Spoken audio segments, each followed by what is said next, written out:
What's up, everybody? It's The Roar, and here we are today. I am standing in front of the Newseum. That's right, it is an entire museum, or a museum dedicated to the news, which is really cool. We're going to go in here and we're going to take a look. Apparently, the Unabomber cabin's in here and a bunch of other cool artifacts as well.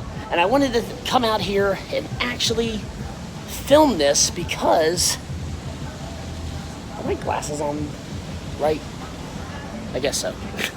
I wanted to come out here and film this because this year the Newseum is closing down, and I've never been here, and I wanted to be able to tour it. So take a look.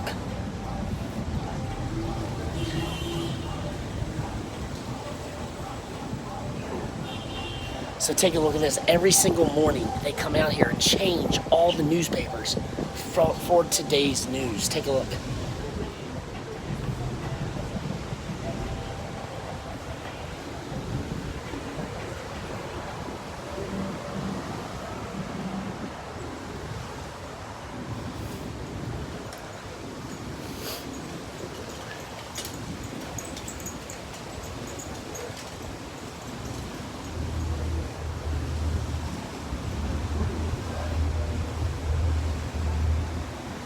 It said on that sign that there are 800 newspapers from around the world, but I don't see how that could happen. But we're going to take a look. We're going to see what we can find. Take a look.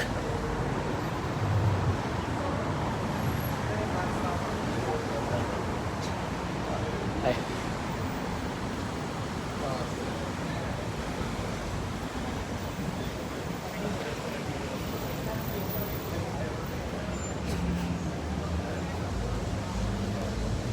So just FYI, because the Newseum is not run by the Smithsonian and it is a private organization, also the Johns Hopkins University has purchased this building. To come here, it's about $24.95 per person.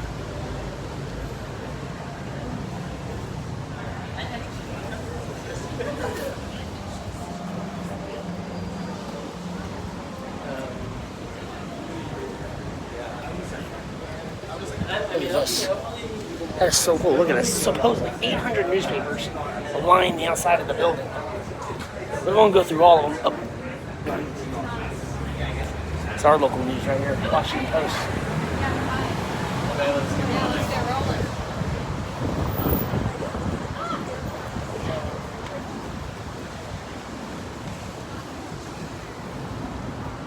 All right, let's go inside. What's up, everybody? I have to be very quiet. I'm in the Newseum right now still. And it's actually people everywhere. It's crowded. They're open till 5 o'clock.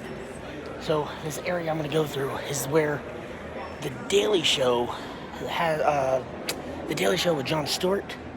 This is where they keep the desk, and the desk was actually on Jon Stewart's Daily Show. So it's really cool. Take a look. You can also be your own newscaster.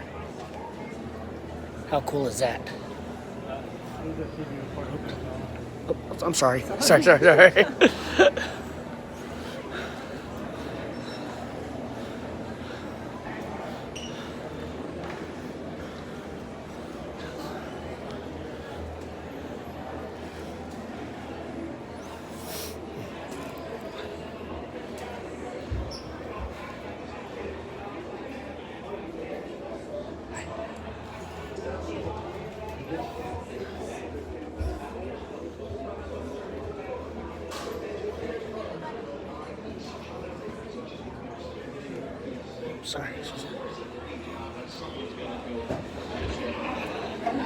Oops.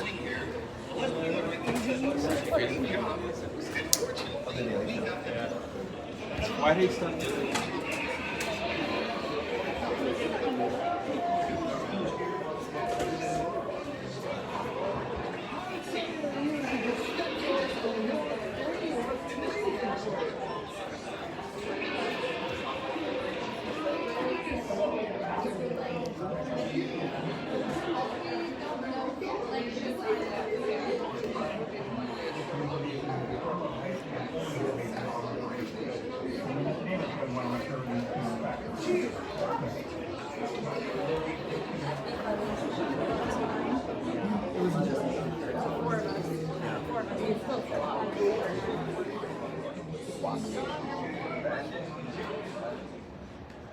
this is what I'm excited about, what we're about to go through right now. It is inside today's FBI. And I mean, wow, just look, all these things you see in here are real. It's not fabricated, they're not fake or anything else. These are actually, from what I understand, actual items that the FBI had control of some of the biggest cases. So we're gonna go through it right now.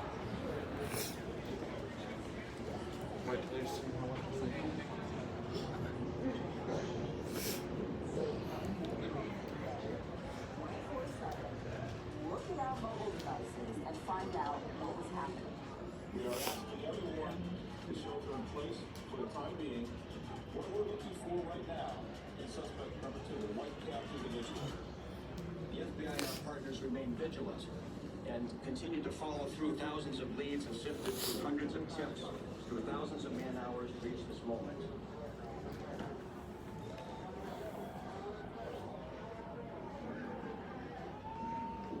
I thought the FBI made the right call about when to go public with what, particularly putting out the video as soon as they were satisfied that they got the most out of that video that they could. Oops, sorry. As our communication to the public, the internet, social media, and so on, are getting more complicated, the FBI is able to exploit it in more complicated ways.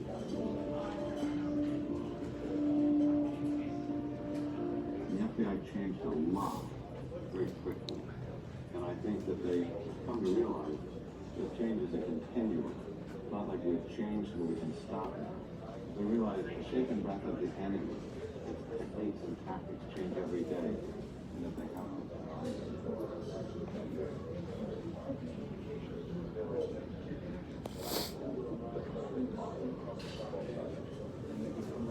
That's very good.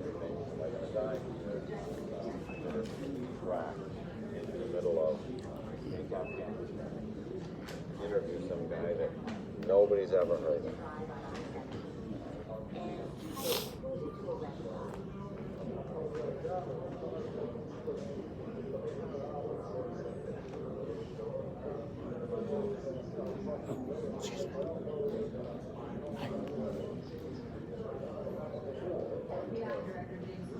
After 9/11,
That was the Unabomber's cabin. She's there. I mean, how insane is that? They actually preserved it. They actually So let me go out here and explain to you how they got that.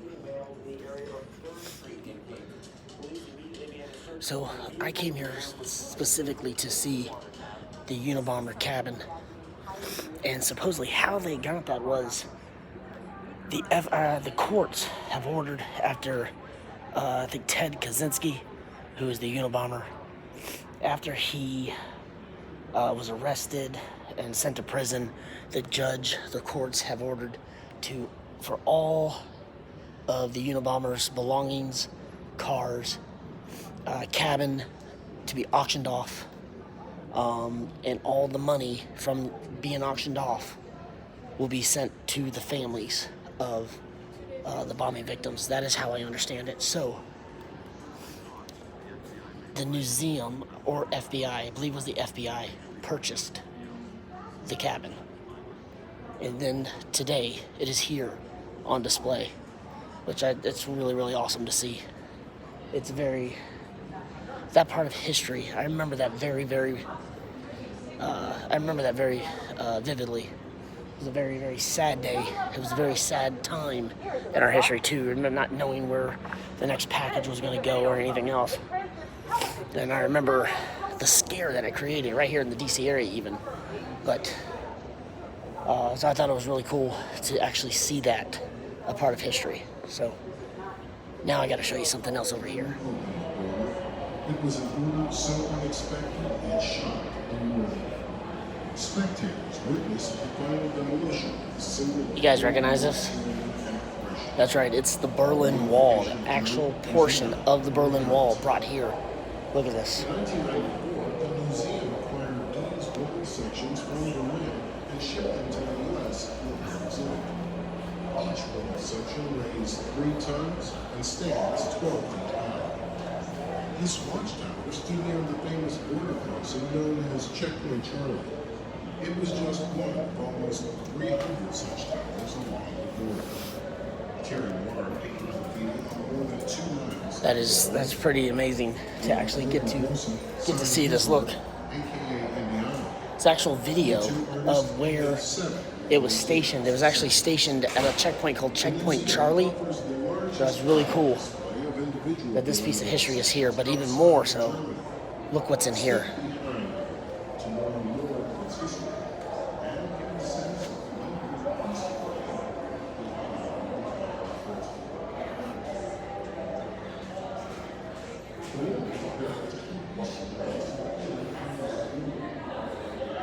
This is a watchtower.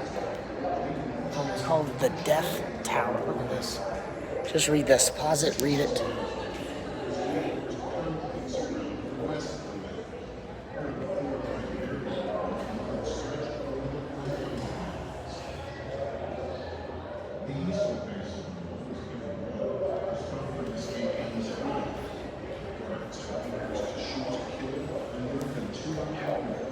That's insane.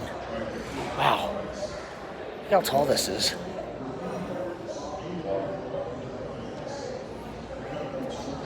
Actually, it's kind of sad if you think about what it was used for. Up on top, it was that Checkpoint Charlie. And guards would be stationed in there. And I guess order to shoot and kill anyone that crosses over the border.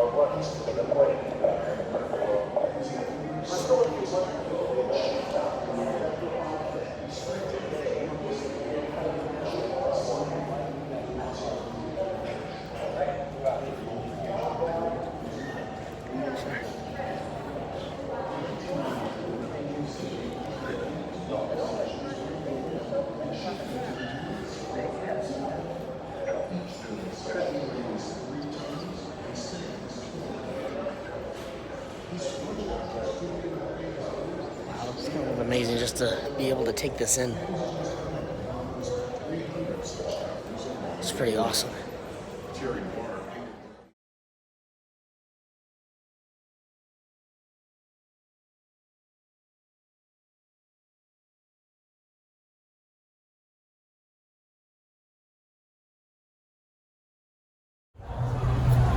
Wow. Still, I was just coming out of the Newseum and just walked by that protest. It's a protest about what's happening in Sudan right now.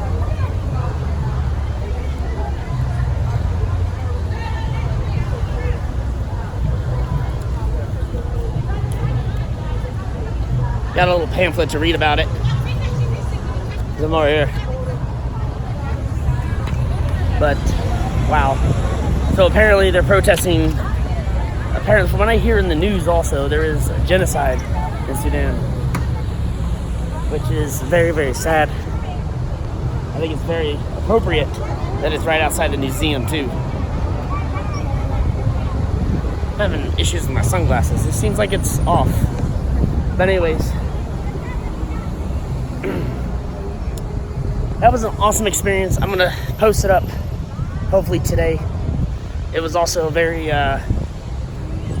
parts of it is very difficult. So, but I do recommend coming down here. visiting this museum before it is closed for good. I did talk to someone there. There are plans to eventually open up a new museum somewhere nearby. However, those plans are not really etched in stone yet. So if you are in DC area, come down to the Newseum. Also, let's show some support and read up on what's going on in Sudan right now. I've always thought that, you know, we have to stop what's happening there. So I'm not going to get political or anything else, but that protest will be in my video, you know, to give them a voice. So thanks, guys. Join us. See you tomorrow. And adios. Oh, one more thing before I actually go. I also want to share something. I actually use the word awesome when referring to something that was a very tragic time. So I apologize. I don't want that. What I was meaning, what I meant by that was, in that moment, to see all that, where, you know, me seeing the Berlin Wall, that's the first time ever I have ever witnessed the Berlin Wall or seen it in person, ever. So I was referring to how awesome that was, but I do not want that to be used as what happened was, you know, awesome. It was not.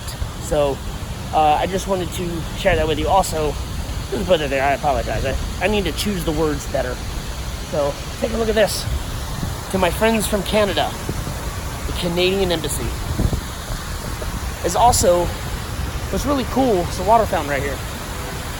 There's also some very cool acoustics that happen right here in this rotunda area, or the platform up there. It's really cool.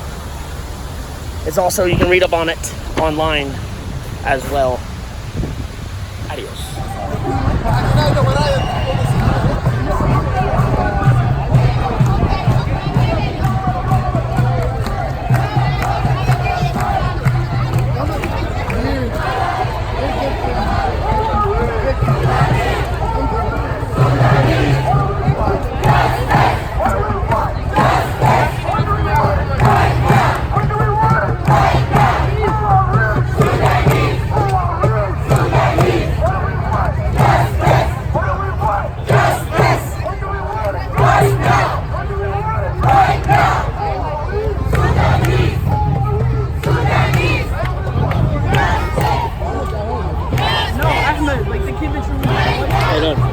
Right now!